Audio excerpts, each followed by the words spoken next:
கண்டிப்பா ஏற்றுக்கொள்ள முடியாது. பிரதானத்துவம் இந்த கூட்டத்தில் கூட்டப்பட்டது. ஏன் இவ்வளவு பெரிய ஒரு கன்ஃபியூஷன்? நான் ரொம்ப சிம்பிளான ஒரு கொஸ்டின். அவருக்கு வேற எந்த விதமான ரைட்ஸும் கிடையாது. நேர்பட பேசி நிகழ்ச்சிக்கு உங்கள் அனைவரையும் அன்போடு வரவேற்கின்றேன். இன்றைய நிகழ்ச்சியில் நம்ம விவாதிக்க இருக்கக்கூடிய தலைப்பு ஓபிஎஸ் இபிஎஸ் இணைவு, சசிகலா தலைமை, பாஜக கூட்டணி, மீண்டெழுமா அதிமுக. இந்த தலைப்பில் தான் நம்ம விவாதிக்க இருக்கிறோம். நான் கருத்துரையாளர்களை உங்களுக்கு அறிமுகம் செய்து விடுகிறேன். அரசியல் விமர்சகர் பொன் வில்சன் அவர்கள் வணக்கம். நம்மோடு பத்திரிகையாளர் எஸ்பி லட்சுமணன் அவர்கள் இணைந்திருக்கிறார். வணக்கம் எஸ்பிஎல். அரசியல் விமர்சகர் பொங்கலூர் மணிகண்டன் அவர்கள் இணைந்திருக்கிறார். வணக்கம் பொங்கலூர் மணிகண்டன். ஓபிஎஸ் ஆதரவாளர் புகழேந்தி இன்னும் சற்று நேரத்தில் வர இருக்கிறார். முன்னாள் எம்எல்ஏ தனியரசு அவர்களும் இணைந்திருக்கிறார். வணக்கம் தனியரசு. எஸ்பிஎல், உங்களிடமிருந்தே தொடங்குறேன்.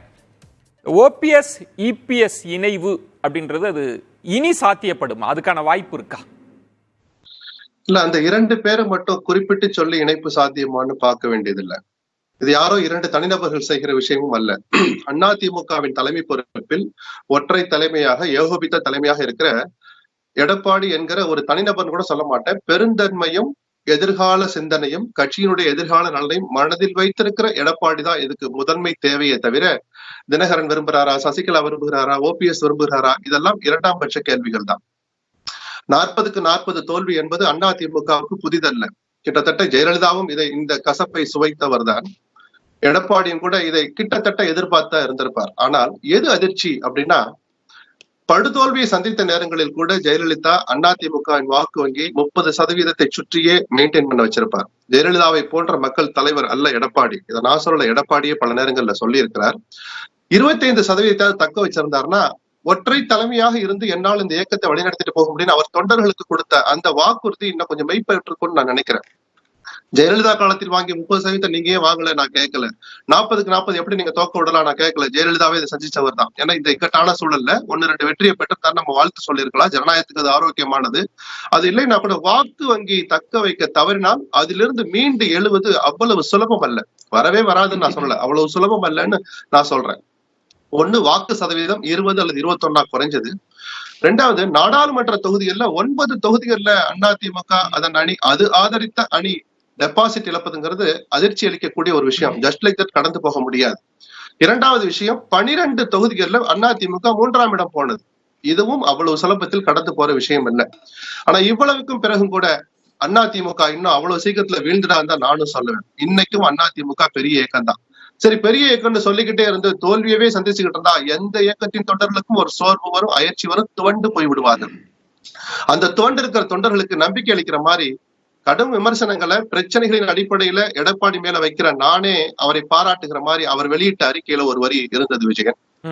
இந்த தோல்வி நம்ம இதுல இருந்து மீண்டு வருவோம், நமக்கு வெற்றி காத்திருக்கு, பல்வேறு சவால்களுக்கு இடையில நம்ம போட்டிட்டோம் அப்படின்லாம் சொல்லிட்டு, இந்த தேர்தல் முடிவுகள் 2026 சட்டமன்ற தேர்தலை நாம் எவ்வாறு எதிர்கொள்வது என்பதற்கான படிப்பினையும் கொடுத்திருக்கு. சில பாடங்களையும் படிப்பினைகளையும் நமக்கு கற்றுக் கொடுத்திருக்கிறதுங்கிற ஒரு வார்த்தையை ரொம்ப பெருந்தன்மையோடு வெளிப்படையாகவே சொல்லியிருக்கிறார். எந்த தலைவரும் இவ்வளவு வெளிப்படையாக ஒத்துக்க மாட்டாங்க.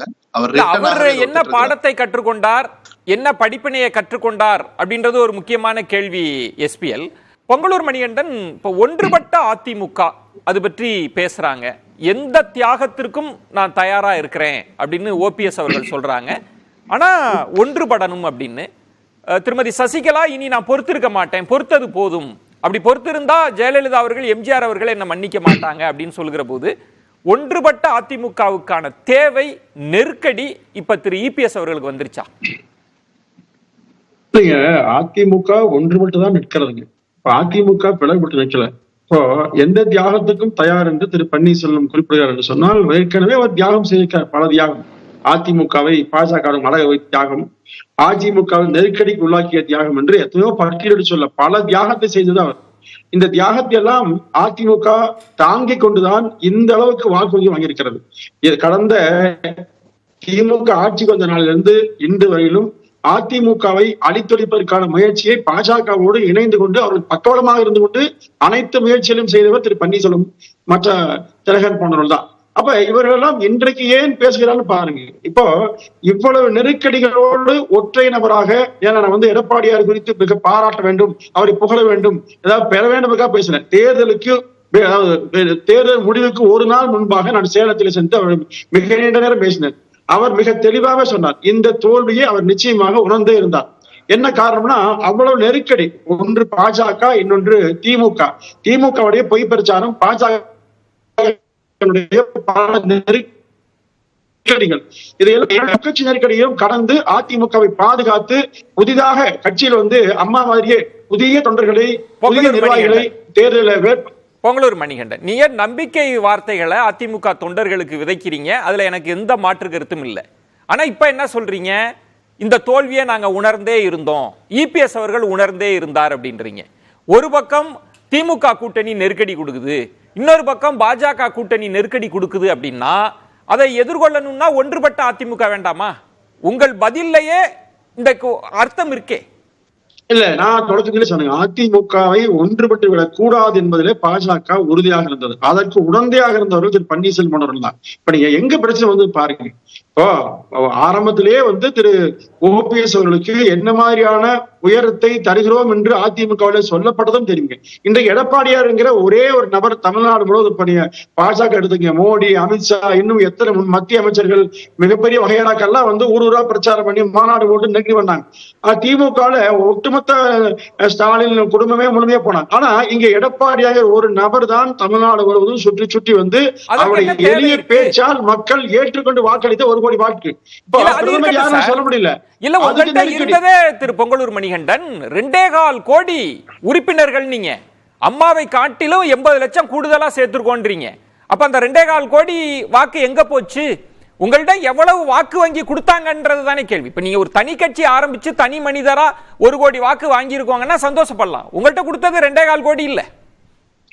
நீங்க அதாவது அம்மா அவர்கள் 96ல தேர்தல் தோல்வியின் போதும் இதே நிலைதான். அவர்கள் அன்றைக்கு வைத்திருந்த உறுப்பு எண்ணிக்கை சொன்னதை பாருங்க, அவர்கள் வாங்கிய வாக்கை பாருங்க. அதாவது சூழ்நிலைகள் வாக்குகளை மாற்றுங்க. அதிமுக கூட இது நாடாளுமன்ற, அதாவது புதிதாக சேர்ந்த உறுப்பினர் கூட நான் 2026 நாங்கள் மோடி எடப்பாடியை தான் ஆதரிப்போம், அவர் தான் முதலமைச்சர் வர வேண்டும், ஆனால் இன்றைக்கு மோடி வேண்டும் என்று பிரச்சாரம். இதுவரைக்கும் திமுக அப்படி இல்லை. அதாவது மோடி வந்தால் இப்படி எல்லாம் பாதிக்கப்பட்டு விடும் என்று அவரு பிரச்சாரம். அப்ப இந்த பிரச்சாரத்தை எல்லாம் திசை திருப்புற அளவுக்கு கால அவகாசம் அதிமுக இல்லைன்னு உண்மை. ஏன்னா கடைசி நேரத்தில் பாஜகவோடு முறித்து கொண்டு வெளியே எந்த கூட்டணி பலம் இல்லாமல் 23% அதிமுக பெற்றிருக்கிறத எப்படி சாதம் எடை போடுறீங்க? ஒரு அரசியல் 10 கட்சி கூட்டணி திமுக. எஸ்பிஎல் ஒரு நுணுக்கமான புள்ளியிலிருந்து பேசினா சரியா இருக்கும்னு நினைக்கிறேன். ஏன்னா ஒரு தோல்விக்கு பிறகு எனக்கு எலெக்ஷனுக்கு முன்னாடி பேசினா உற்சாகப்படுத்துறதுக்காக பேசணும். அந்த தேவை எல்லா அரசியல் தலைவர்களுக்கும். நான் கேட்பது எஸ்பிஎல் என்ன சொல்றாருன்னா, தொடர் தோல்விகளை அதிமுக சந்திக்குது, நான் தோல்வியை கூட விட்டுறேன், ஆனா நீங்க டெபாசிட் போயிருக்கிறீங்க, 3வது இடத்துக்கு தள்ளப்பட்டிருக்கீங்க, 4வது இடத்திற்கு தள்ளப்பட்டிருக்கீங்க அப்படின்னா நம்ம கட்சி தலைமை குறித்தோ கட்சியின் பலம் குறித்தோ யோசிக்க வேண்டாம்னு சொல்றீங்களா? நாங்க இப்படியே பயணிப்போம்னு சொல்றீங்களா? சார் அப்படி இல்ல. அதாவது ஒரு 50 ஆண்டு காலம் அனுபவம் உள்ளவருக்கு தெரியாம இல்ல. நான் சின்ன வயசு, அவர் வயசு இல்ல. அதாவது 2014 ஒரு கணக்கே சொல்றேன். பாரதிய ஜனதா கட்சி தனித்து போட்டியிடுது, ஒரு கூட்டணி வச்சு போட்டிட்டாங்க. அப்ப பாருங்க 18% ஓட்டு வாங்குச்சு. 2019 அதே பாஜக இருந்த மொத்த கட்சியோடு சேர்ந்து அதிமுக இணைந்து போட்டியிட்ட போது ஓபிஎஸ் உட்பட எல்லாமே ஒன்னா இருந்தாங்க. வாக்கு சதவீதம் பாருங்க 19% வாங்குச்சு. அப்ப 21ல 234 திமுக ஏன் ஜெயிக்க முடியல? 40 39 வெற்றி பெற்ற திமுக 234 ஜெயிக்க முடியாம 75 அதிமுக ஏன் பறிமுதலுங்க? பேசலாம். முதலமைச்சர் வேட்பாளர், பிரதமர் வேட்பாளர், சார் இதுதான் உண்மையான கணக்கு. நீங்க சொல்றது புரியுது. எஸ்பிஎல் பொங்கலூர் மணிகண்டன் பேசிய பேச்சில் இருந்தும் கேபி முனுசாமி பேசுறதுல இருந்தும் நம்ம புரிந்து கொள்வது, ஒன்றுபட்ட அதிமுகவா தான் நாங்க இருக்கிறோம், எங்களுக்கு வேற ஒரு நெருக்கடி பிரச்சனை இருக்குதே தவிர இவங்களெல்லாம் சேர்த்து கொண்டு தேவையில்லைன்றாங்க, அதுக்கு அவசியம் இல்லைன்னு சொல்றாங்க. அவரு தேர்தல் வாக்கு ரிசல்ட் அந்த எண்ணிக்கைக்கு முதல் நாள் போய் எடப்பாடியை சந்திச்சதா சொன்னார். பல்வேறு நெருக்கடிகளுக்கு இடையில சந்திச்சேன்னு சொன்னார். தேர்தல்ங்கிறது நெருக்கடி தான் சார். நாங்கெல்லாம் போட்டியில இருந்து ஒதுக்கிறோம். எடப்பாடி தலைமையிலான அதிமுக 40-40 ஜெயிக்கட்டும்னு ஸ்டாலினோ மோடியோ கண்ணாமலையோ ஒதுக்குவோ நினைக்கிறீங்களா? எல்லா நெருக்கடியும் தருவாங்க, எல்லா விதமான ஆயுதங்களையும் உங்களுக்கு எதிராக பயன்படுத்துவாங்க. அதிலிருந்து மீண்டு சமாளித்து வருகிறவர் தான் தலைவர், வருகிறவர் தான் வெற்றியான கட்சி நம்ம சொல்றோமே தவிர, இவ்வளவு நெருக்கடி இருந்தனால நம்ம எள்ளி நகையாடல. தோல்வி சகஜம்தான். தோல்வியே சகஜம் அல்லங்கிறது மட்டும்தான் நான் சொல்றேனே தவிர எந்த இயக்கத்துக்கும் எந்த தலைவனுக்கும் தோல்வி வெற்றிங்கிறது மாறி மாறி வரதை நம்ம ஏத்துக்கதான் வேணும். ஆனா இதுல இருந்து என்ன பாடத்தை கத்துக்கிறீங்கன்னு இருக்கு. KP முனுசாமி இவ்வளவு வேகமா ஓடோடி வந்து அதிமுகவை பற்றி பேசுவதற்கு எந்த தகுதியும் இல்லைன்னு சொல்றாரு. அப்படி பேசுகிற முனுசாமி என்ன பதவியில இருக்கிறார்? கட்சியினுடைய துணை பொதுச்செயலாளர் இருக்கிறார். உங்க வார்த்தையில பதில் சொல்லுங்க. நீங்க பதில் சொல்லுங்க பொங்கலூர் மணிகண்டன். சொல்லுங்க மணிகண்டன், நிறைய கமெண்ட் இருக்கு, மொத்தமா பேசுங்க. நான் ஒண்ணு இல்லைன்னு சொல்லணும், உங்க நல்லதுக்காக தான் நானும் இருக்கிறேன். அவர் கட்சியினுடைய துணை பொதுச்செயலாளர் இருக்கார். நீங்க 2 நிமிஷம் முன்னாடி என்ன சொன்னீங்க? எடப்பாடி என்கிற நபர் ஒற்றை நபராக தமிழ்நாட்டை சுத்தி வந்தார். ஏன் முனுசாமி கூட போகல? அவர் 4 தொகுதி போனா முனுசாமி 4 தொகுதி போயிருக்கலாமே, வேலுமணி 4 தொகுதி போயிருக்கலாமே. தங்கமணி கொடுத்த நெருக்கடியை ஏன் KP முனுசாமி கொடுக்கல? தர்மபுரியில எப்படி 2 லட்சம் ஓட்டு வாக்கு வித்தியாசம் வந்துச்சு? அவர் தொகுதி கிருஷ்ணகிரியில எப்படி 1.5 லட்சம் வாக்கு வித்தியாசம் வந்துச்சு? இவ்வளவெல்லாம் செஞ்சுட்டு கட்சிக்கு உழைச்சிட்டு அவர் சொன்னாருன்னா அதிமுக பற்றி யாரும் கவலைப்பட வேண்டாம், எங்களுக்கு எங்களாலே காத்துக்கணும் சொன்னா நம்ம அதை ஏத்துக்கிடலாம். அப்படி இல்லைன்னா அனுகூல சத்துருங்கிற வார்த்தையை யாராவது யார் மீதாவது இந்த மாதிரி கருத்துக்கள் சொல்வதை பார்த்து சொன்னால் அதை புறந்தள்ள முடியாது. அதை முதல்ல எனக்கு ஒரு கேள்வி இருக்கு. OPS அவர்கள் பொங்கலூர் மணிகண்டன் சொன்ன மாதிரி கட்சிக்குள்ள இருந்து கொண்டே ஒரு பாஜக ஆதரவு நிலைப்பாடை எடுத்துக்கிட்டு இருக்கிறார். அது அன்றைக்கே விமர்சனமானது. இவர்களெல்லாம் வச்சுக்கிட்டு கட்சியில பயணிச்சா குழப்பம் தான் ஏற்படும்ன்றார். ஏன் இவங்களை சேர்த்துக்காம கூட்டணி வியூகத்துல வெற்றி பெற முடியாதா 2026ல? OPS கட்சிக்குள் இருந்து கொண்டு பிஜேபி ஆதரவாளராக இருந்தார் என்றால் அன்றைக்கு எடப்பாடி பிஜேபி எதிர்ப்பாளராக தன்னை அடையாளப்படுத்திக் கொண்டாரா? எங்கேயாவது அதை பதிவு பண்ணிருக்கிறாரா? ஏதாவது ஒரு ஆதாரத்தை சொல்ல முடியுமா? கட்சிக்குள்ள பல்வேறு கருத்துக்கள் இருக்கும். இன்னைக்கு வேலுமணி சொல்றாருல வெளிப்படையா, அதிமுக பிஜேபி இணைந்து சேர்ந்திருந்தா 30-30 தொகுதியில் வெற்றி பெற்றலான்னு. இதை வேலுமணி பூட்டி அறைகளுக்குள்ள எடப்பாடி கிட்ட சொல்லி இருப்பார். அன்னைக்கு எடப்பாடி அவரை கன்வின்ஸ் பண்ணிருப்பார். இல்ல வேலுமணி, தப்பா புரிஞ்சுக்காதீங்க, சட்டமன்றத்தை நம்ம எதிர்கொள்றது நம்ம கஷ்டமா இருக்கும், இப்பவே பிஜேபி கழட்டி விட்டாதான் சரியா இருக்கும், நம்ம போகணும்னு நினைச்சா கூட அண்ணாமலையோட துடுக்குத்தனம் நம்மை தடுக்குது அப்படின்னு பல விஷயங்களை சொல்லி அவரும் கன்வின்ஸ் பண்ணிருப்பார். ஒரு இயக்கம் என்றால் எல்லா கருத்துக்களும் வரும். அந்த கருத்துக்களை வாங்கிக்கிட்டு ஒரு தலைவர் போகிற பாதை வெற்றி பாதையா இருக்கணும் தான் நம்ம எதிர்பார்க்கிறோம். இல்ல, ஆனால் SP லட்சுமணன் மிக மூத்தவர். அவருக்கு ஒரு தெளிவான விஷயத்தை அவங்க உணராம இருக்க முடியாது. அதாவது இந்த தேர்தலில் திமுக எப்படி பணம் கொடுத்ததுன்னு பாருங்க, ஒவ்வொரு வாக்காளருக்கும். அதே மாதிரி பாரதிய ஜனதா கட்சி ஒரு பைசா கூட செலவு செய்ய மாட்டேன்னு ஆனா தனியா சொல்ற மனசாட்சியா சொல்றீங்க. ஆனா லட்சுமணன் சொல்லிட்டு பாரதிய ஜனதா கட்சி ஒவ்வொரு பட்டியலின மக்கள் உள்ள காலனிக்கும் 1.5 லட்சம் 1 லட்சம் கொடுத்தாங்க இல்லையா? அதாவது பொள்ளாச்சி தொகுதியில் மட்டுமே 92 கோடியை சக்கரபாணி செலவு பண்ணாரு இல்லையா? எங்க மிக ஒரு தொகுதிக்கு 100 கோடி திமுக செலவு செய்து அதிமுக செலவே செய்யாமல் 1 கோடி வாக்குகள் வாங்கிட்டு சொன்னா இதுதான் மிகப்பெரிய வெற்றிங்க. நீங்க சொல்றது அது என்ன ஆதாரம் அவங்க மறுக்கலாம், அதற்குள்ள இல்ல. நீங்க ஆதாரம் இல்ல, எல்லாத்துக்கும் மற்ற விஷயமா தெரிஞ்சு வச்சுங்க. எல்லாரும் தெரியும் பேச முடியாது. ஏன்னா வாக்காளர் அளிக்கிற பணத்தை யாரும் வெளிப்படையா எழுதி கொடுத்து இவ்வளவு கொடுத்தான்னு சொல்றது இல்ல, எழுதி வாங்குறது இல்ல. மறுக்கலாம். எனக்கு என்ன ஒரு கேள்வி, தெரிஞ்ச உண்மையே இல்லன்னு பொங்கலூர் மணிகண்டன், எத்தனை தேர்தலாக நீங்க தோல்விக்கான காரணங்களை மட்டும் பேசிட்டே வரீங்க? பொய் வாக்குறுதி கொடுத்தாங்க, முட்டாய் கொடுத்து ஏமாத்திட்டாங்க, ஊரக உள்ளாட்சியில ஏமாத்திட்டாங்க, தொடர்ந்து காரணங்களை அடுக்குறீங்க.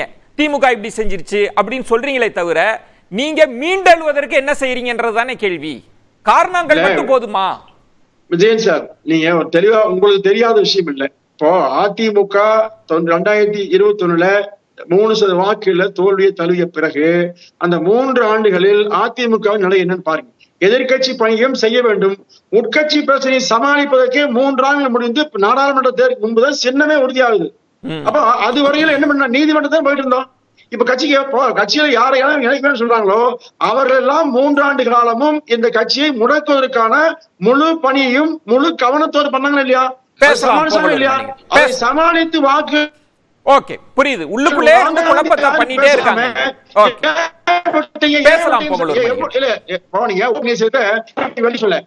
வெளியே சொல்ல, அதாவது எல்லோரும் சேர்ந்து இரட்டை தலைமை இருந்தால் சிக்கல் வருது, ஒற்றுமை பயணிப்போம், ஒரு தலைமையில் அம்மா காலத்து மாதிரி இயங்குவோம் சொல்லுகிற போது மாற்று கருத்து வருது. அப்ப மாற்று கருத்து மற்றொரு கருத்து வருகிற போது பன்னீர்செல்வம் என்ன பண்ணான்னு பாருங்க. எங்க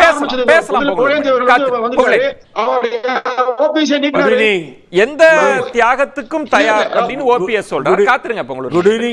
புதிய தலைமுறை KP முனுசாமி அவர்கள் சொன்னதிலிருந்து பேசுறது சரியா இருக்கும். அவர் என்ன சொல்றாருன்னா, ஜெயலலிதா அவர்களை, அண்ணா அவர்களை தவறாக பேசிய அண்ணாமலை அவர்களோடு கூட்டணியில் இருந்து கொண்டு ரெட்டல சின்னத்திற்கு எதிராக போட்டியிட்ட பிறகு நீங்க அதிமுக தொண்டர்களுக்கு அழைப்பு விடுப்பதெல்லாம் எப்படி ஏற்றுக்கொள்ள முடியும்? எந்த தகுதியும் கிடையாது அப்படின்னு சொல்றாரு. சரியான கேள்வி.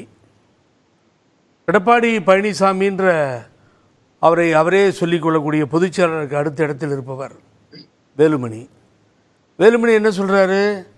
அண்ணாமலையை தவிர்த்து தூரம் வச்சிருந்தா பாரதிய ஜனதா கட்சியும் அதிமுகவும் சேர்ந்து 35 இடங்களில் வெற்றி பெற முடியும்னு சொல்றார் விஜயன்.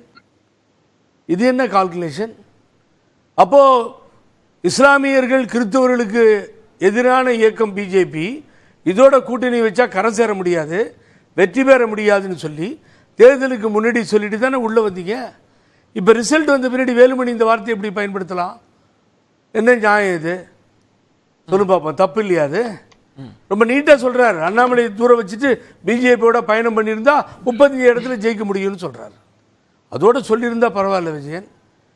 அதிமுக ஒழிஞ்சு போச்சுங்கிறாரு. 7 இடங்களில் நீங்கள் சொன்ன மாதிரி டெபாசிட் போச்சுங்கிறாரு. இங்கேயே 3 இடத்துல கோவையில் போச்சுங்கிறாரு. 3வது இடத்துக்கு தள்ளப்பட்டதுன்றாரு. எங்களுடைய செயல்பாடுகள் தான் நிலையாக இருக்கிறது, அதிமுக செயல்பாடுகள் முடிந்தே விட்டது அப்படின்னு சேலஞ்ச் பண்ணுறாரு அவர். அதுக்கு பின்னணியும் தான் வேலுமணி இல்லை நாங்கள் பயணிக்க தயார்ன்றாரு. அப்ப இது என்ன ரெட்டை கூட என்ன டிராமா? உங்களோட ஸ்டாண்ட்லயும் ரெட்டை நிலைப்பாடு இருக்கின்றது இருக்கு சார். எங்களுடைய நீங்க எந்த அடிப்படையில் ஒன்றுபடணும் நான் அக்செப்ட் பண்ணிக்கிறேன். அவர் 2வது தடவையா இந்த கழகத்தினுடைய ஒருங்கிணைப்பாளர் ஓபிஎஸ் அவர்கள் 2வது தடவையா கூப்பிடுறாரு, வாங்க காம்ப்ரமைஸ் வாங்கன்னு ஒரு லீடராக கூப்பிடுறாரு. ஓகே, அதை விடுங்க. அவர் நான் ஓப்பனாக புதிய தலைமுறைக்கு பதிவு பண்ணுறேன், அவர் ராமநாதபுரம் போவானான்னு சொன்னேன். தேனி வெற்றி பெற்ற இடம் 6 முறை வெற்றி பெற்றீங்க, சட்டமன்றத்திலையும் லோக்சபாவிலையும் வேண்டான்னு சொன்னோம். அது யார் கொடுத்த ஐடியாவோ போனார், அங்கே தோத்துட்டார். இப்போ ஏன் நீங்க ஓபிஎஸ் தேனி ராமநாதபுரம்னு சுருக்குறீங்க? அதிமுக 1.5 கோடி 2.25 கோடி தொண்டர்களோட ஆதரவு பெற்று இருக்கிற ஓபிஎஸ்க்கு தேனி என்ன ராமநாதபுரம் என்ன எல்லாம் ஒன்று தானே sir? No no no no no இப்போதான் நீங்கள் கவனிக்கணும். ஏடிஎம்கே இன்னைக்கு ஃப்ளோரில் லோக்சபாவில் 0, போன தேர்தலில் 0 இல்லை. தேனியில் ரவீந்திரநாத் வெற்றி பெற்றார். 30 அவுட் ஆஃப் 39 38 போச்சு. 70,000 ஓட்டில் வெற்றி பெறார் ரவீந்திரநாத். அப்போ மக்கள் உங்களை தேர்ந்தெடுத்து தேனியில் வச்சு எடுத்து விட்டுட்டு நீங்கள் இன்னொரு இடத்துக்கு போகணும்னு நினைச்சீங்க. ஏன் போனீங்க? இது யார் கொடுத்த ஐடியா அப்படிங்கிறதா என்னுடைய வாதம். யார் கொடுத்த ஐடியா? இல்ல அதுதான் அவரை கேட்டேன். அவரு டெல்லியில ரெட்டையில விஷயமா உட்கார்ந்துட்டு இருக்கேன், இப்படி ஒரு அனௌன்ஸ்மெண்ட் வருது அங்க போறாருன்னு சொல்லி ஒரு தலைவர் முடிவெடுத்த பின்னாடி அதை போய் தடுத்து கேட்க முடியாது. பட் நான் உங்க பாயிண்ட்டுக்கு இப்போ வந்துடுறேன். என்னோட பாயிண்ட்ன்றது ஒரே கேள்வி, அவங்க ஏற்றுக்கொள்ள தயாராக இல்லை. யார? அதிமுகவுல சசிகலா அவர்களையோ ஓபிஎஸ்ஐயோ ஏற்றுக்க தயாரா இல்ல. கட்சிக்குள்ள குழப்பத்தை ஏற்படுத்தாது. இன்னைக்கு கூட நாங்க 26 நோக்கி போயிட்டு இருக்கோம். இன்னைக்கு கூட உங்களுக்கு ஒன்று சொல்றேன். ஒரு நபர் இருக்கார், அவர்கிட்ட போனீங்கன்னா ரிஜிஸ்டர் ஆஃபீஸ் போக வேண்டிய அவசியமே இல்லை. தமிழ்நாட்டிற்கு அத்தனை சைட்டையும் வச்சிருக்காரு, யார் பேர்ல இருக்குன்னு. விஜயன் பேர்ல ஒரு வீடு இருந்தால் அதில் என்ட்ரி இருக்கும். அதில் உட்காந்து தேட சொன்னேன், எங்கேயாவது அதிமுக வித்துட்டாங்களா கேபி முனுசாமிக்கு, இல்லை மிஸ்டர் பழனிசாமிக்கு வித்துட்டாங்களான்னு பார்க்க சொன்னேன். அப்படி ஒரு ரிஜிஸ்டர் ஆகலை. ஆகவே இது பொதுவான கட்சி, தொண்டர்கள் கட்சி, தொண்டர்கள் இயக்கம். இதில் ஒன்றை சேர்த்துக்காத, என்ன சேர்த்துக்காத, நீ வராத. எத்தனை காலம் சார் இப்படி தோல்வியை சந்திப்பது? நகராட்சியில் 0, பேரூராட்சியில் 0, மாநகராட்சியில் 0, 2வது லோக்சபாவில் போகுது 0 ஆயிடுச்சு. சட்டமன்ற தேர்தலில் ஆட்சி இழந்தாச்சு. எத்தனை கால காரணம் சொல்றது? பர்சன்டேஜ்னு இங்க என்ன பெரிய உலக வாரா நடக்குது? எல்லாரோடையும் சேர்ந்து நீங்க இல்லாமே வெற்றி பெற முடியும்ன்றாங்க. இதுதானே பொங்கலூர் மணியண்டன் சொல்றேன். இதுதானே நம்ம பல காலமா எங்களுடைய மாபெரும் தலைவர், உலகமெல்லாம் போற்றுகின்ற உத்தம தலைவர் எடப்பாடி பழனிசாமி பாருங்க எவ்வளவு பெரிய வெற்றி ஈட்டி தர போறாருன்னு சொல்லிட்டு இருந்தாங்க. இங்க தானே உட்கார்ந்து விவாதம் பண்ணோம். எங்க வெற்றி பெற முடியவே இல்லை சார். நான் ஒண்ணே சொல்றேன், கேப்டன் விஜயகாந்த் சன்னு லீடிங்லயே போறாரு, கரெக்டுங்களா? விஜய் பிரபாகரன் அப்புறம் கொஞ்சம் ஓட்டில் தோத்துறாரு, 4000 ஓட்டில் தோத்து போயிடுறாரு. இது கூட்டணி கட்சி 5 இடங்கள் ஒதுக்கி அவருக்கு கொடுக்கப்பட்ட சிறிய கட்சி. நான் ஒண்ணுன்னா அவங்க 10 நேற்று பிரேமலதா விஜயகாந்த் சொன்னதை, கட்சியினுடைய பொதுச்சார் சொன்னதை கவனிச்சிருப்பீங்க. அப்படிப்பட்ட கட்சி லீடிங் போகுது. அன்புமணி ராமதாஸ் அவருடைய மிஸ்ஸஸ் சௌமியா அவங்க லீடிங் போயிட்டே இருந்தாங்க, குறைஞ்சி ஒரு 20,000 வாக்கில் தோத்துடுறாங்க. இது ஏன் சார் ஏடிஎம்கேல பல தொகுதியில் இதை பண்ண முடியல? அப்படியாவது தோத்துருக்கலாமே சார். கம்ப்ளீட்டாக அட்டர் ஃபெயிலியர் ஆகுறீங்க. அண்ணாமலை பிடிச்சி அண்ணாமலை இனிமேல் லைஃப்ல அதிமுக இவ்வளவு மோசமா பேசவே முடியாது. அத்தனையும் அண்ணாமலை பேசிட்டார் நேத்தி. ஆனா நீங்க ஓபிஎஸ் அவர்கள் இன்னும் சாரி, அது எனக்கு பிடிக்கல. நான் இங்க பதிவு பண்றேன். நான் இது இப்படி பேசுறது ஓபிஎஸ்க்கு பிடிக்கல. இல்ல பிடிக்க பரவாயில்ல, எனக்கு அதை பத்தி கவலையே இல்லை. இந்த இயக்கம் தலைவரால் அம்மாவால் வளர்க்கப்பட்ட இயக்கம் இன்றைய தினம் யாரிடமோ அடிமையாக போகிறது என்று சொன்னால் அது இரண்டு தலைவர்களும் தவறு என்று தான் சொல்றேன். நான் உங்களை ஓபிஎஸ் ஆதரவாளர். அது பரவாயில்ல, நீங்க எப்படி வேணாலும் போட்டுக்கோங்களா. புகழேந்தி நாட்டுக்கு தெரியாதா, விஜயனுக்கு தெரியாதா? எனக்கு நீங்க எப்படி போட்டீங்கன்றதே நான் வரல. இல்ல அப்புறம் சார் என்ன சார் ஒரு பாயிண்ட் சார், நீங்க ஒற்றுமை ஒன்றுபட்ட அதிமுக எஸ்பிஎல் அந்த கருத்தை வலியுறுத்துறார். ஆனால் நேற்றுதான் அண்ணாமலை அவர்கள் சொல்றாங்க அதிமுக கிடையாது, அதிமுக அழிவை நோக்கி போயிருச்சு, கரெக்ட், இனி இருதுருவ அரசியல் தான் சொன்ன பிறகும் அங்க இருக்கிற ஓபிஎஸ் எப்படி இங்க கூப்பிடுவாங்க? இருங்க ஒரு நிமிஷம். அப்போ அதை தலைமையா இப்போ இப்படியே வச்சுக்கோங்க. ரெட்டலை எங்கிட்ட இருக்கு, லெட்டர் பேட் எங்கிட்ட இருக்கு, கட்சி எங்கிட்ட இருக்கு, தொண்டர்கள் 2.5 கோடி எங்கிட்ட இருக்கு, ஓபிஎஸ்ல ஒண்ணுமே இல்லை, யார் புகழேந்தி ஒண்ணுமே இல்லை, எல்லாம் கரெக்ட் ஒத்துக்கிறேன். அப்புறம் ஏன் தோக்குற? அப்புறம் ஏன் சார் தோக்குறீங்க? அது எப்படி செட்ரைட் பண்ணுவீங்க? அப்போ அவர் சொல்றாரு ஒற்றுமையா போலான்னு, கூப்பிடுங்க, பேசணும்ன்றீங்க. பேசணும், எல்லாரும் ஒற்றுமையாகணும். இல்ல போயிடும், அதிமுக அழிந்து போயிடும். இது பொதுமக்கள் தொண்டர்கள் கருத்து, புகழேந்தி கருத்து அல்ல. அதனாலதான் அக்செப்ட் பண்ணிட்டு பதில் சொன்னேன் நான். வில்சன், இது நான் விவாதத்துக்கே வரல. பலருமே என்ன சொன்னாங்கன்னா, நீங்க தோல்வி தாங்க, ஒரு மிகப்பெரிய தோல்வி தான் அதிமுகவை ஒன்றுபடுத்தும், அதுக்கு முன்னாடி நீங்க எந்த பஞ்சாயத்து வச்சாலும் ஒன்னும் கதைக்கு ஆகாது அப்படின்னு முன்பெல்லாம் பேசிட்டு இருந்தாங்க. இன்னைக்கு ஒரு பெரிய பின்னடைவு, பல தொகுதிகளில் 3வது இடம் டெபாசிட் போய் 4வது இடம்லாம் வரப்ப ஒன்றுபடணும்னு சொல்றது இப்ப அது சாத்தியப்படுமா? சசிகலா அழைப்பு விடுகிறாங்க, ஓபிஎஸ் அழைப்பு விடுகிறாங்க. நம்ம கள யதார்த்தத்தை இன்றைக்கு இருக்கிற நிலைமையை உணர்ந்து நம்ம பேசணும். எப்படின்னா, ஜெயலலிதா என்ற ஒரு மிகப்பெரிய ஆளுமை, நம்ம வெளியே சொல்கிறோமோ இல்லையோ, ஒரு ஆளுமை மறைந்த பிறகு அந்த கட்சியோட வாக்கு சதவீதம் குறைந்திருக்கிறதானா? குறைஞ்சிச்சு.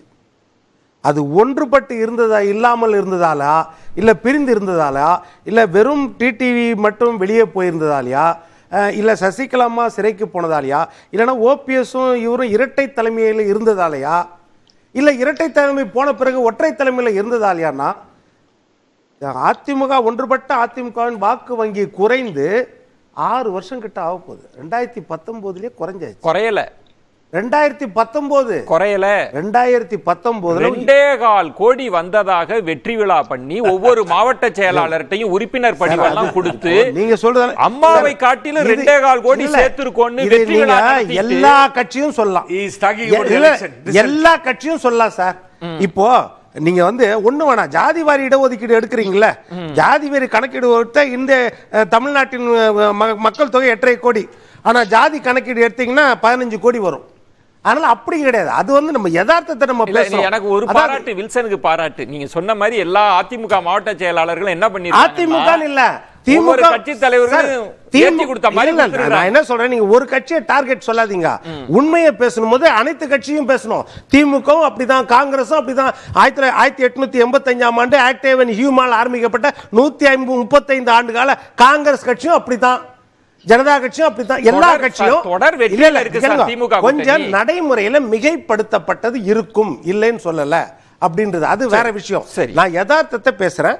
ஓட்டு சதவீதம் குறைந்தது உண்மை 2019. அதோட முடிஞ்சு போச்சு. அதற்கு பிறகு என்னன்னா, நீங்க பாத்தீங்கன்னு வச்சுக்கோங்க, இப்போ பிரிஞ்சதால ஓட்டு சதவீதம் குறைஞ்சதா, இல்ல சேர்ந்த உடனே திமுக பீட் பண்ணிட முடியுமா? இது இந்த யதார்த்த களத்துக்கு வாங்க. அப்போ அப்படி இருக்கும்போது இப்போ ஒண்ணு வேணாம், ராமநாதபுரம் தொகுதி ஓட்டு எண்ணுங்க. இது அதிமுக வாங்கின ஓட்டும் ஓபிஎஸ் வாங்கின ஓட்டும் சேர்த்தால் லட்சக்கணக்கான ஓட்டு வித்தியாசத்துல வின் பண்ணிட முடியுமா? அதே மாதிரி இப்போ தேனி தொழிலாளர் ஐயா சொன்னதை நான் ஒத்துக்கிறேன். நான் ஒரு கேள்வி, எனக்கு விளக்க கொடுங்க. இப்படி ஓபிஎஸ் வாங்கினது அதிமுக வாங்கினதெல்லாம் கூட்டினா கூட திமுக அதிகமாக வாங்கியிருக்கேன்னு நீங்க சொல்றது புரியுது. ஆனால் ஒன்றுபட்ட அதிமுகவாக இருக்கிற போது ஒரு கெமிஸ்ட்ரி இருக்குல்ல, ஒரு தொண்டனுக்கு இருக்கிற உற்சாகம் இருக்குல்ல, களத்துல இப்ப என்ன எல்லாம் சிதறி கிடக்குறாங்க, நம்ம ஜெயிப்போமோ இல்லையோன்ற சோர்வு இருக்குல்ல, அது 5% டேமேஜ் பண்ணுதா இல்லையா? இல்ல சார், ஒன்னா இருந்தாங்க சார், ஓபிஎஸும் இபிஎஸும் ஒன்னா தான் இருந்தாங்க. ஒன்னா இருக்கும்போது தான் 19.39% 2019. அதுக்கு முன்னாடி ஆர்கே நகர்லயும் இவங்க எல்லாம் ஒன்னா இருந்தாங்க, டிடிவி மட்டும் தான் தனியா இருந்தாரு. குக்கர் ஜெயிச்சு 88,000 ஓட்டு சார், 48,000 ஓட்டு தான் அதிமுக, 24,000 ஓட்டு தான் திமுக டெபாசிட்டே போச்சு. அப்ப என்ன சொல்லுவீங்க? அதனால நான் என்ன சொல்றேன், கள யதார்த்தத்தை பாருங்க. அதிமுக ஆமா வீழ்ச்சி அடைந்து இருக்கிறது இல்லன்னு சொல்ல, ஆனால் இப்ப இணைஞ்சிட்டா இந்த பூச்சாண்டியை காமிச்சு இன்னும் அவர்கள் உணர்வை வந்து நம்ம இறக்குறோம் வருது. அப்ப என்னன்னா இல்ல நான் சொல்றதுக்கு இதுக்கு மட்டும் பதில் சொல்லுங்க. இப்போ நீங்க சொல்ற மாதிரி இப்ப இணைவதன் மூலம் என்ன சிக்கல்? இதுல ஏதாவது சிக்கல் இருக்கா? இணையறதுல ஏகப்பட்ட சிக்கல். அதுதான் சொல்றேன், மறுபடியும் ஏபிசில இருந்து வரணும், மறுபடியும் நீங்க ஊழியர் கூட்டத்தை மறுபடியும் பிரச்சனை பண்ணணும், மறுபடியும் கட்சி ஆபீஸ் அடிக்கணும், மறுபடியும் நிறைய இருக்குது, மறுபடியும் ஒருங்கிணைப்பாளர் இணை ஒருங்கிணைப்பா, மறுபடியும் பொதுச் செயலாளரா, எல்லாமே. அதுதான் இப்ப இணையது வந்து ஒரு எம்ஜிஆர் என்ற ஆளுமையின் கீழே வந்து இணையது வந்து அது தொண்டர்கள் பிரிந்து போவார்கள். இரண்டாம் கட்ட தலைவர்கள் தொண்டர்கள் தான், அது தொண்டர்கள் பிரிந்து. இப்ப எப்படின்னா எக்ஸ் முதலமைச்சர்கள், எக்ஸ் பொதுச் செயலாளர்கள், அப்புறம் எக்ஸ் வந்து ஜெயலலிதா கிட்ட மிகப்பெரிய ஆளுமையாக இருந்த தலைவர்கள், அவரோட தோழியாக இருந்தவர், எல்லாமே இருக்குது.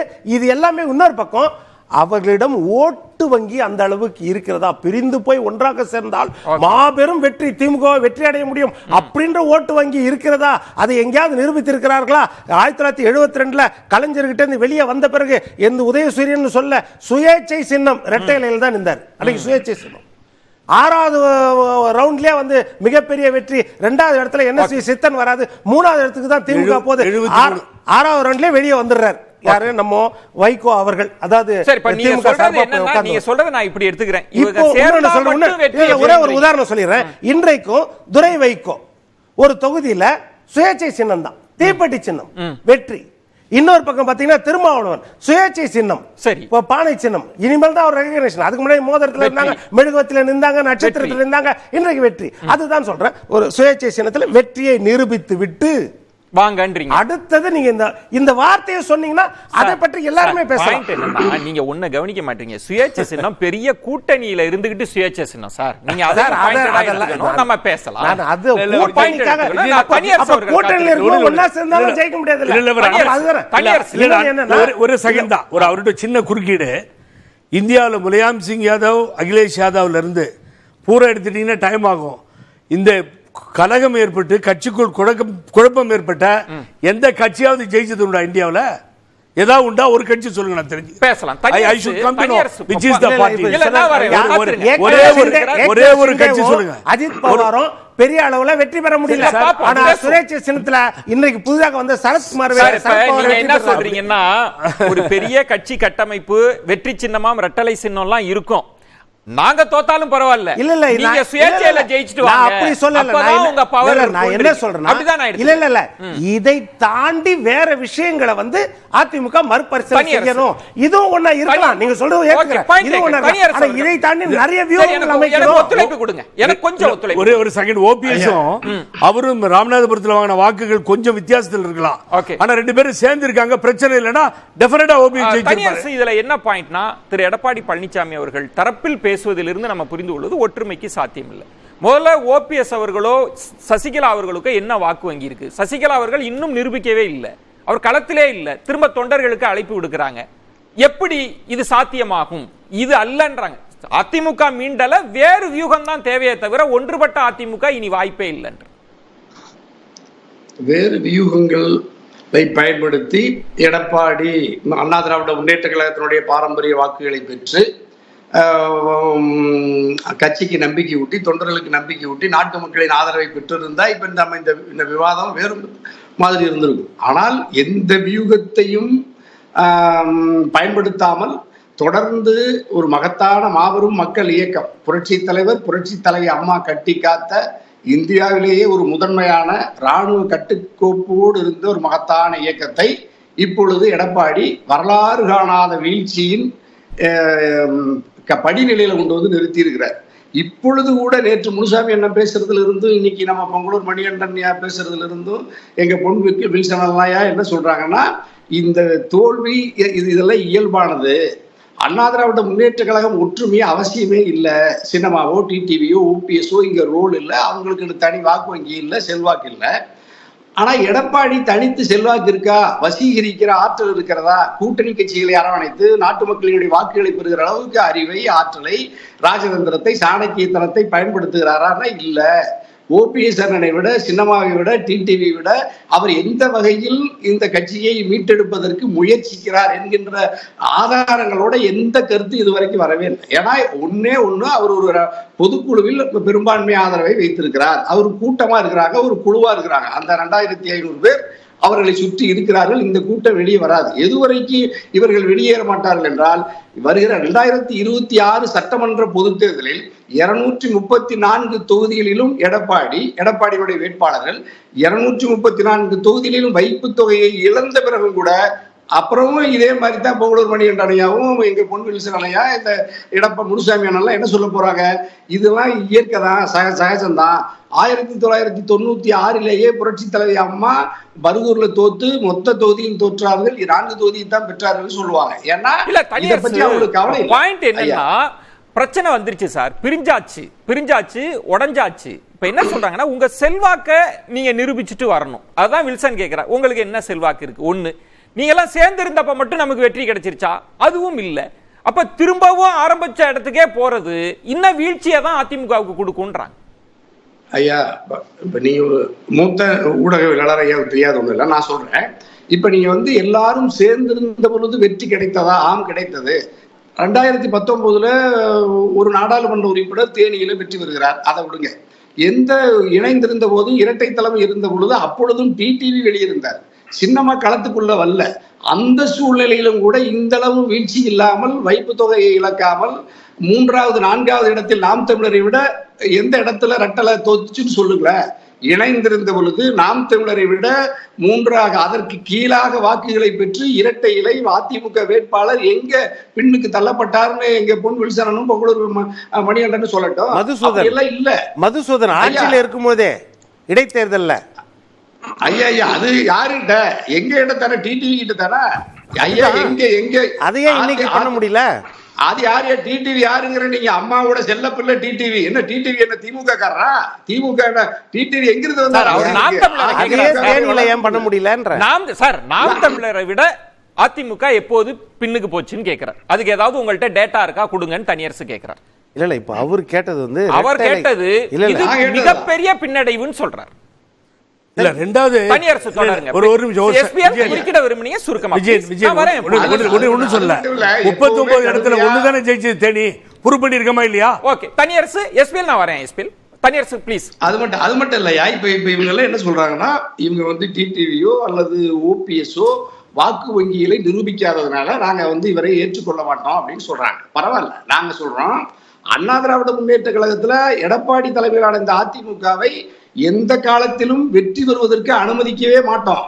ஏன் அனுமதிக்க மாட்டோம்னா, அண்ணா திராவிட முன்னேற்ற கழகம் எடப்பாடியினுடைய அல்லது அந்த குழுவினுடைய தனி சொத்து அல்லது. அது 1.5 கோடியோ 2 கோடியோ 1 கோடியினுடைய தொண்டர்கள் ரத்தம் சிந்தி வியர்வை சிந்தி 50 ஆண்டு கால தன் வாழ்நாள் எல்லாம் குடும்பமாக வாக்களித்து மாநாடுகளுக்கு சென்று அறிவித்த போராட்டங்களுக்கு எல்லாம் போராட்ட களத்துக்கு சின்னம்மாவை போல சிறைப்பட்டு பல நெருக்கடிகளுக்கு இரையாகி, டிடிவியை போல சிறைப்பட்டு பல நெருக்கடிகளுக்காகி எத்தனையோ தலைவர்களினுடைய குடும்பத்தை அழித்து அவமானப்பட்டு துன்பத்தில் இருந்து அந்த கட்சி வந்த கட்சி அது. நான் சொல்றேன். நீங்க பழைய வரலாறு சொல்றீங்க. பொங்கலூர் மணிகண்டன் சொன்னது ஒரு கட்சிக்குள் இருந்து ஒரு ஒற்றை மனிதராக வளம் 20 விழுக்காடு அவங்க ப்ரூவ் பண்ணியிருக்காங்க. நீங்க அந்த சின்னத்துக்கு எதிராகவே போய் போட்டி போட்டு அதிமுகவுக்கு எதிராக இருப்பவர்களோடு கரம் சேர்த்து கொண்டு அந்த கூட்டணியில இருந்து கொண்டு எதிர்த்து இந்த இயக்கத்திற்கு பின்னடைவை கொடுத்துட்டு இப்ப எல்லாரும் வாங்க ரெட்டல சின்னம், எம்ஜிஆர் உணர்வு, ஜெயலலிதா உணர்வுன்னு பேசுறத தொண்டன் ரசிப்பானா? சொல்லுங்க. தொண்டர்கள் ஏற்றுக்கொள்வார்களா? தொண்டர்கள் ஏற்றுக்கொள்ளாமல் தனியரசு ஒரே ஏதோ குறுக்கிட விரும்புறார். அது தொடர்பாக நான் சொல்லிடுறேன். மரியாதைக்குரிய வில்சன் கூட சொன்னாரு, அவங்க செல்வாக்க நிரூபிச்சுட்டு ஜெயிச்சுட்டு வரட்டும் அப்புறம் இணைப்பை பத்தி பேசலாம்னு சொன்னாரு. அவங்க ஜெயிச்சுட்டா 3வது நாளே இப்படி உட்காந்து நம்ம பேசுறதுக்கு அவசியமே இல்லை. சரி, அவர்கள் ஜெயிக்கிறார்களோ தோற்கிறார்களோ, எடப்பாடி ஒரு கணிசமான வெற்றியவோ அல்லது வாக்கு சதவீதம் சரியாமல் பார்த்திருந்தாலும் இந்த இணைப்பை பத்தி 3ஆம் நாள் நம்ம எல்லாம் உட்காந்து பேசுறதுக்கு அவசியமே இல்லை. 2 பேருமே தோல்வியை தழுகிற போதுதான் அடிப்படையில இருக்கிற அதிமுக தொண்டருடைய உணர்வுகளை பிரதிபலிக்கிற மாதிரி இந்த தலைப்பை நீங்களும் வைக்கிறீங்க, எங்களை போட்டு பேசுறோம். ஒண்ணு, எங்களையே எதிர்த்து அதிமுகவே எதிர்த்து ஓபிஎஸ் பிரச்சாரம் பண்ணார், தினகரன் பண்ணார். ஏன் சார் நீங்க கட்சியை விட்டு நீக்கின பிறகு ஓபிஎஸ் காவி வேட்டியை கட்டிட்டு காசிக்கு போவார? என்ன சார் பேசுறீங்க? நீங்க தான் கட்சியை விட்டு நீக்கிறீங்க. நீங்க தான் 5 ஓபிஎஸ் தேடி பிடிச்சு கொண்டு வந்து அதுக்கு 50 பேர் வழிமொழிக்கு அனுப்பி வச்சு 55 பேரை அனுப்பி வச்சது நீங்க தான். அந்த ஓபிஎஸ் உங்ககிட்ட கொஞ்சுவாரா கெஞ்சுவாரா? அவர் எதிர்த்தாத களமாடும். நீங்கள் வீழ்த்தி காட்டி இருந்தால் உங்களுடைய பேச்சு நியாயம் படுத்திருக்கலாம். அந்த 2 தொகுதியில தனியரசு ஐயா, இப்ப தொண்டர்கள் ஏற்றுக்கொள்வார்களா? தொண்டர்கள் தானே இந்த முடிவு எடுத்தார்கள். எடப்பாடி கூட எல்லாரும் சொல்றாங்க. நான் சொல்றேன், எடப்பாடி சொன்ன 2,40,00,000 தொண்டர்கள்ல இப்ப எடப்பாடியோடைய ரெட்டலைக்கு வாக்களிச்சது 1 கோடி பேர். பாக்கி 1,40,00,000 பேர் டிடிவிக்காக, சின்னம்மாவுக்காக, ஓபிஎஸ்க்காக வாக்களிச்சிருக்காங்க. அதாவது எடப்பாடியினுடைய 2 கோடியே அதிமுக 40,00,000 தொண்டர்கள்ல 1 கோடி பேர் எடப்பாடி ஆதரிக்கிறாங்க. 1,40,00,000 பேர் அறுதி பெரும்பான்மையா சினிமாவை, டிடிவி, ஓபிஎஸ் ஒருங்கிணைவை ஆதரிக்கிறாங்க. அப்ப என்ன, அப்ப தொண்டர்கள் என்ன முடிவெடுப்பவே நீங்க இது கிட்டத்தட்ட இது வாக்கெடுப்பு நடத்தின மாதிரி தான் இந்த தேர்தல். அப்ப 1,40,00,000 வாக்காளர்கள் டிடிவி, ஓபிஎஸ், சினிமா. நீங்க சொல்றது நல்ல கணக்கு. நீங்க எல்லாம் அரசியல் களத்திலே இருக்கிறவரு. அவங்க பிரச்சாரத்துக்கு போய் பரப்புரை பண்ணி வாக்கு சதவீதத்தை நிரூபிப்பாங்க. ஒருத்தவங்க களத்துக்கே வராம இதெல்லாம் ஏன் வாக்குதான். இந்த ஒரு படத்துல சொல்லுவாங்க, மேல இருக்கிறதெல்லாம் உனக்கு, கீழே விழுறதெல்லாம் எனக்கா? நீங்க தான் கேள்வி கேட்டீங்க, நானா இதை சொல்லல. நீங்க கேட்ட கேள்வி எடப்பாடி சொன்ன இதெல்லாம் தொண்டர்கள் ஏத்துப்பாங்களான்ற இந்த கணக்கெல்லாம் தொண்டர்கள் தான் ஏத்துக்கிட்டாங்க. இப்ப நீங்க வந்து இப்ப தொண்டர்கள் எடுத்த முடிவுன்னு எடப்பாடி சொன்னார். இப்ப தொண்டர்கள் முடிவெடுத்து ஓபிஎஸ் டிடிவிக்கும் சின்னம்மா என்ன எதிர்பார்க்கிறாங்களோ, அல்லது பாஜக அல்லது வேறு கட்சிகள் என்ன எதிர்பார்க்கிறதோ அதைத்தான் எடப்பாடி தண்டனை தந்திருக்காங்க. இதற்கு பிறகும் கூட நீ எடப்பாடி திருந்தலைன்னு என்ன செய்யுது? எடப்பாடி என்ன சொன்னாரோ சார்.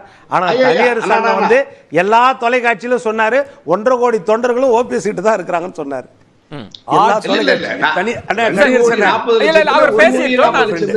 தனியரசு முடிச்சிட்டு பொங்கலூர் மணியன் வரேன்.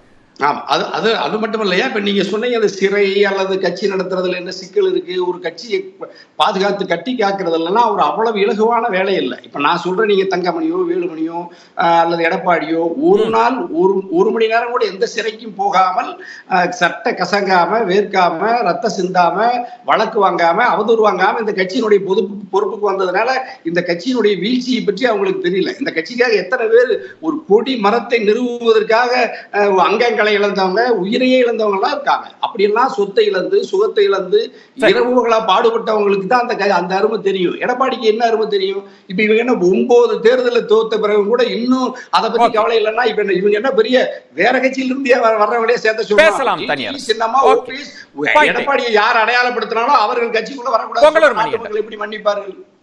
இல்ல சார், அம்மா மறைந்த பிறகு பொதுச் செயலாளர் சசிகலா அம்மையார், துணை பொதுச் செயலாளர் தினகரன், எடப்பாடியார் உட்பட எல்லாமே ஏத்தாங்க இல்லைங்களா? பாஜகவின் பேச்சை கேட்டு கட்சியை உடைச்சதாருங்க. கட்சியை உடைச்சு சின்னத்தை உடைக்கணும் யாரு? அப்போ அன்று தொடங்கியது இன்று வரையிலும் பாஜகவின் பிடியிலேயே அவர் இருந்து கொண்டிருந்தால் அதிமுக எப்படி வளருங்க? அப்போ 1,40,00,000 பேர் 50,00,000 பேர் தன்னோடு இருப்பதாக சொல்லிட்டு இருந்த பன்னீர்செல்வம் அந்த வாக்கையெல்லாம் பாஜக அழிஞ்சிருந்தா நீ பாஜக ஜெயிச்சிருக்குமே, ஏன் ஜெயிக்க முடியல?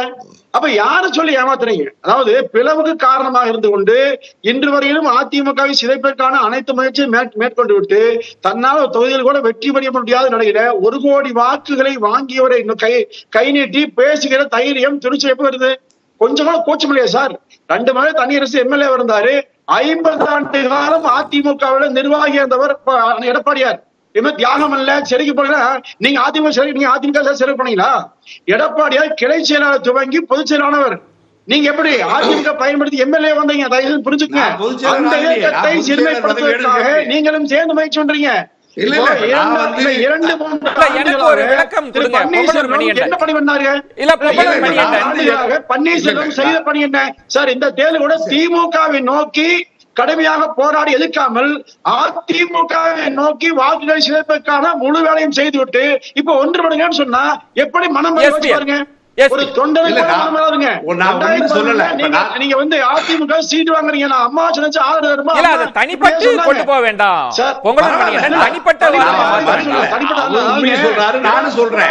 எடப்பாடியார் தியாகம் இல்லைன்னு சொன்னா சட்டக்கலையா போறான்னு சொன்னா சார் இறங்கி வேலை செஞ்சார் சார்.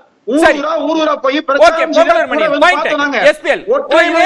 திமுகவை மிக கடுமையாக வாழ்நாள் எதிரியாக கொண்டு எதிர்த்தவர் எடப்பாடியார். ஆனா பாஜகவோடு இணைந்து கொண்டு திமுகவுக்கு காரணமாக இருந்து இந்த மாதிரி மூலமாக உங்கள் நோக்கம் என்ன? சரி, என்ன விரும்புறீங்க? சிறைப்பதா ஐயா, இப்ப ஒண்ணு இல்ல, எடப்பாடியினுடைய பங்களிப்பை நான் குறைத்து மதிப்பிடல. நான் என்ன சொல்றேன், அதிமுக வெல்ல வேண்டும் என்று தனியரசு விரும்புகிறேன். அண்ணா திராவிட முன்னேற்ற கழகம் வெல்ல வேண்டும் என்றால் பிரிந்து சென்றவர்கள் எல்லாம் எங்க போல எடப்பாடியோ ஐயாவோ அல்லது ஓபிஎஸ் ஐயாவோ நீங்க இல்ல. இப்ப நீங்க எடப்பாடி சார் சசிகலாவும் தினகரனும் அந்த குடும்பமும் குடும்பமும் இன்னைக்கு போய் சரண்டர் ஆக வேண்டிய நிலை வந்தது. காரணம் என்ன? சரியா வந்திருக்குமா? சரியாக இல்லாத காரணத்தால் அவருக்கு ஏற்பட்ட அதை முதல் உணரவில்லை. அதான் உண்மைங்க. அவருக்கு இந்த மோசம் அதை தைரியமா சொல்லுங்க. கட்சி ஒன்றுபடுதா இல்லையா? விவாதத்துல யாரும் ஒன்றுபட்டுட கூடாதுன்னு முடிவு எடுத்துட்டீங்களா? அதிமுக